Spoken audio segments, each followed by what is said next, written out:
Is और M. ये इसका मतलब ये हुआ, अगर मैं इस बात को पैसिव वॉइस बनाऊंगा तो इनमें से कोई एक सहायक क्रिया लगानी है, माने आगे वाला टेंस।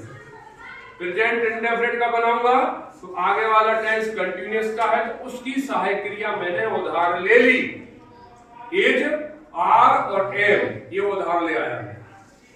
इनमें से कोई एक लगाना है। अब देखते हैं जरा। मैं एक कहानी लिखता हूं। मैं क्या लिखता हूं? कहानी। तो सही उत्तर नहीं आया। मैं क्या लिखता हूं? ये कहानी पर स्टोरी हो जाएगी। स्टोरी में आप इतना ही लिखोगे फिर ये खा जाओगे।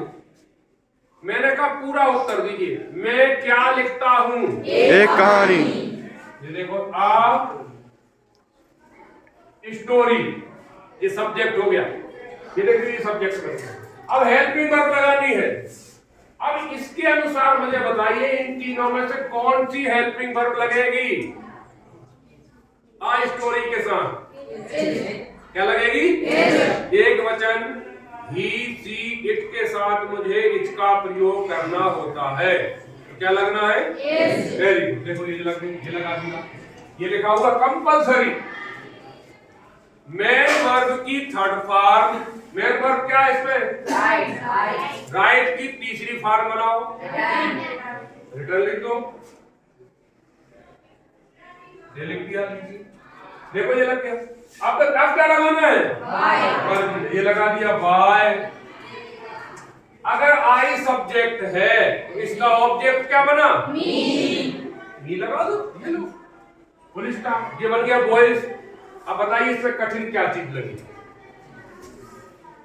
ये भी मुझे पकड़ में आ गया। अगर मैं सही प्रश्न करता हूं इन तीनों में से कोई एक, तो ये मुझे पकड़ में आ जाएगा कि इसका सब्जेक्ट क्या आएगा। पहले वो लगाया, इसके अनुसार आगे वाले टेंस की मैंने सहायक क्रिया लिख ली पहले ही, या सोच ली इनमें से कोई एक आना है। आगे वाला टेंस सोचना हमेशा। बात समझ में आ गई? ये सोच लिया इसमें से कोई एक। अब देखो एम काय के साथ आता है? आई के साथ। आई है क्या? ये तो इसी के साथ आएगा, आई के साथ, हमेशा ध्यान रखना। तो है ही नहीं है, ये लगना ही नहीं है, गारंटी। अब इन दोनों में से मुझे चयन करना है। आर हमेशा बहुवचन यू, वी और दे के साथ आता है, तो ये है ही नहीं है। एक वचन, एक व्यक्ति का नाम। अब एक व्यक्ति चाहे रामू हो, चाहे एक कहानी हो, चाहे एक किताब हो, चाहे एक पत्र हो, कोई भी एक अगर है वो एक वचन कहलाता है। उसके साथ हमेशा क्या लगाना है? मुख्य क्रिया की थर्ड फॉर्म, ये कंपलसरी है। थर्ड फॉर्म तो वॉइस में आना ही है, चाहे कोई सा भी बनाओ। वाई लगाना है सिर्फ मुझे अपने मन से, और उसके बाद सब्जेक्ट आई को कायम बना देंगे, मी बना देंगे। आई है तो मी, ही है तो हिम, सी है तो हर, वी है तो अस, दे है तो देम, इट है तो इट, नाम है तो नाम। इसमें कोई डाउट? किसी को? वह शतरंज क्या खेलता है? उत्तर आया? उत्तर क्या मिला? क्या इसको पहले लिख दिया। अब ये बताइए ये टेंस काय में है? कैसे पकड़ में आया? क्रिया में। आगे वाला टेंस कौन सा? कंटिन्यूअस में सहायक क्रिया है कौन सी? इज आर में से कोई एक आना है, तो क्या यहाँ सब्जेक्ट आई है? एम तो नहीं आएगा। अब हमारे पास दो बच गए, इज और आर। अब इन दोनों में से कौन सा क्या आएगा? शतरंज एक नाम है, नाम है खेल का, इसका मतलब एक वचन, तो क्या लगा? इज। क्रिया की थर्ड फॉर्म, प्ले की थर्ड फॉर्म क्या? लगा दीजिए। फिर क्या लगाया मन से? वाई लगा दीजिए। सब्जेक्ट क्या है? ही का ऑब्जेक्ट क्या बना? लगा दो हिम। ये बन गया वही। अब बताओ इसमें कठिन बात समझ में आ रही है? टेंस का नियम अगर उस सेंटेंस पर लागू है, कैसा? Subject helping verb, main verb, उसके अनुसार ऑब्जेक्ट, ये टेंस, और टेंस है एक्टिव वॉइस, मतलब एक्टिव, उसका नाम एक्टिव है। एक्टिव में कौन सक्रिय है? सब्जेक्ट। एक्टिव में कौन सक्रिय है? सब्जेक्ट। सब्जेक्ट। बात समझ में आ गई?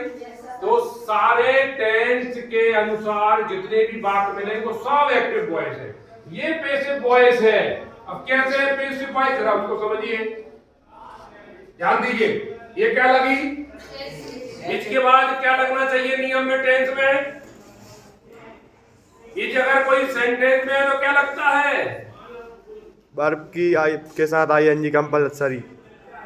वर्ब में आईएनजी लगती है टेंस में, ये लिखा है अभी आपने। ईर आर एल के साथ क्या लगेगी? आईएनजी। तो यहाँ इसके बाद आईएनजी लगा क्या? तो ये वॉइस है, ये तो बोल रहे हैं।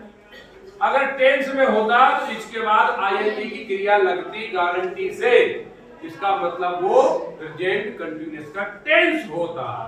लेकिन यहाँ इसके बाद क्या लगा? ये वॉइस है। यहाँ इसके बाद क्या लगा? वॉइस है।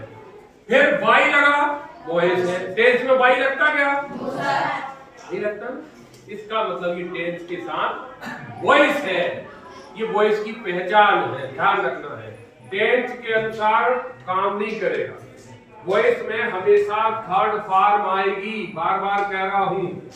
वो वॉइस की कंडीशंस में होंगे।